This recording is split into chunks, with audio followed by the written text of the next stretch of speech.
বৃহস্পতিবার বিকেলে বনপাড়িল দক্ষিণপাড়া গ্রামে বাড়ির পাশে খেলছিল ৭ বছর বয়সী আতিকা। কিছু সময় পর তাকে খুঁজে না পেয়ে উদ্বিগ্ন হয়ে পড়ে পরিবার। শুরু হয় খোঁজাখুঁজি। মাইকিং এর পাশাপাশি সামাজিক যোগাযোগ মাধ্যমেও ছড়িয়ে দেওয়া হয় নিখোঁজের খবর।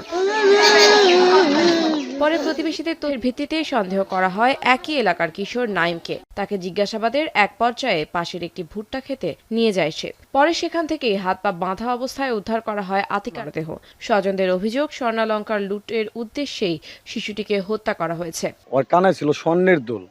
আগে টার্গেট আসলে ওই স্বর্ণের দুলের জন্য। স্বর্ণের দুল নিয়ে আমার বাস্তিকে বইট্টা খেতে মাইরা ফালাইতে হয়ে গেছে। নাইম নামের এই ছেলেটা আমার সামনে আতিকাকে নিয়ে গেছে। ঘটনার পর অভিযুক্ত কিশোর পালিয়ে গেলে ক্ষোভে ফেটে পড়ে স্থানীয়রা। এরপর অভিযুক্তের বাবা পান্নু, ভাই নাজমুল ও চাচা ফজলুকে ধাওয়া করে গণপিটুনি দেয় উত্তেজিত জনতা। এতে ঘটনাস্থলে নিহত হন ওই কিশোরের বাবা ও চাচা। গুরুতর অবস্থায় তার ভাই নাজমুলকে হাসপাতালে ভর্তি করে পুলিশ। অন্যদিকে ছেলের বিরুদ্ধে অপরাধের অভিযোগে নিরপরাধ দুইজনকে পিটিয়ে হত্যার অভিযোগ নিহত পান্নুর স্ত্রী নার্গিসের।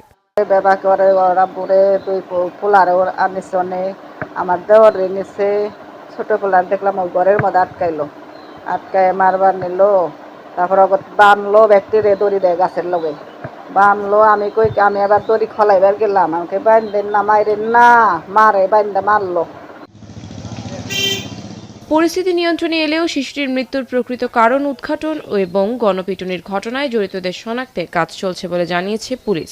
গতকাল ঘটনাটা শোনার মাত্রই আমাদের পুলিশের অফিসার ইনচার্জ তদন্ত সাথে সাথে ওইখানে রওনা দেয় এবং এই ব্যাপারে যে নিরাপত্তামূলক সকল ব্যবস্থা আমরা গ্রহণ করেছি এখন, যাতে পরিস্থিতি কেউ গোলাতে না করতে পারে এবং পরিস্থিতিটা এখন স্বাভাবিক।